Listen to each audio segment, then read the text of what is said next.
পূজনীয় শিবময়ানন্দজির রসবোধও ভালোই ছিল। আমার ঠিক মনে পড়ছে না কোথায়, সম্ভবত স্যান্ডেলের বিলেই মহারাজ এসেছেন বলে অনেকেই মহারাজকে প্রণাম করছে। ভিড়ের মধ্যে একজন যুবকও প্রণাম করে পাশে দাঁড়িয়ে আছে। যুবকটির মনে হয়েছে ভিড়ের মধ্যে সে মহারাজকে প্রণাম করেছে, সেটা মহারাজ খেয়াল করেননি।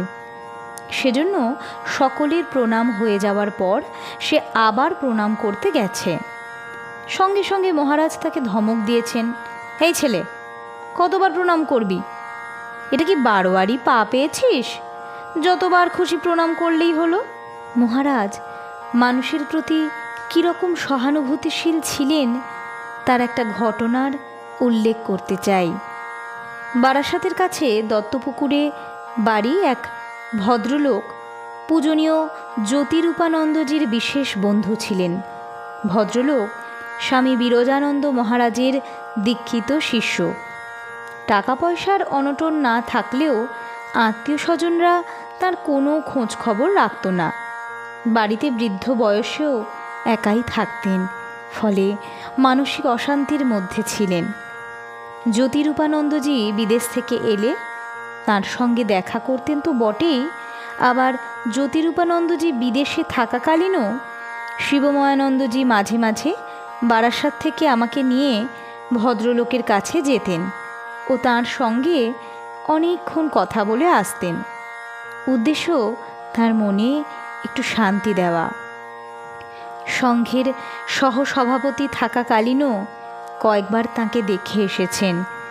ভদ্রলোকের শেষ অসুখের সময় খবর পেয়ে উদ্বিগ্ন হয়ে মহারাজ আমাকে তার খবর বিশেষভাবে রাখতে বলে আমার কাছে কিছু টাকাও পাঠিয়ে দিয়েছিলেন, যাতে তার চিকিৎসার খামতি না হয়। আমিও মহারাজের নির্দেশে তার বাড়িতে গিয়ে বা অন্যভাবে তার খবর সাধ্যমতো রাখতাম। চিকিৎসার জন্য প্রয়োজনে বারাসাতে ডাক্তার দেখানো এবং হাসপাতালে ভর্তির ব্যবস্থাও করা হয়েছিল। ভদ্রলোকের টাকা পয়সার যেহেতু ঘাটতি ছিল না, খরচ নিজেই করতেন, আমাদের কোনো খরচ করতে দেননি। হাসপাতালে তার দেহত্যাগের পরে আমি পূজনীয় মহারাজকে তার টাকার কিছু খরচ হয়নি বলে জানিয়ে ফেরত দিতে চেয়েছিলাম। মহারাজ বলেছিলেন ওই টাকা তিনি আর ফেরত নেবেন না। বারাসাত মঠের মাধ্যমে দরিদ্রদের সেবার কাজে ওই টাকা লাগাতে বলেছিলেন। ভদ্রলোকের দেহত্যাগের পরেও তার কল্যাণের জন্য আমাকে বলেছিলেন তার সব দেহে যেন ঠাকুরের প্রসাদী মালা বা পূজার অর্ঘ্য দেওয়া হয়। তার দীক্ষিত ভক্তরা কখনো বিপদে পড়লে এবং তিনি জানতে পারলে তাদের বিশেষ খবর রাখতেন। টেলিফোনের মাধ্যমেও তাদের মনে বল জোগাতেন এবং এরকম ক্ষেত্রে বারাসাতের ভক্তদের কারো কারো খবর আমাকেও রাখতে বলতেন।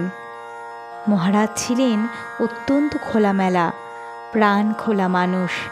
তার কথার মধ্যে একটা আন্তরিক স্নেহের টান অনুভব করতাম। বারাসাত মঠের পাশ দিয়ে তিনি কোথাও গেলেই আমাকে টেলিফোন করে বলতেন, তারক, আমি তোদের আশ্রমের পাশ দিয়ে যাচ্ছি, ফেরার পথে তোদের ওখানে চা খেয়ে আসবো, একটু চা টায়ের ব্যবস্থা রাখিস।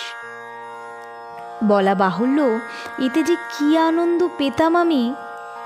জগতে আন্তরিক স্নেহ ভালোবাসা দুর্লভ।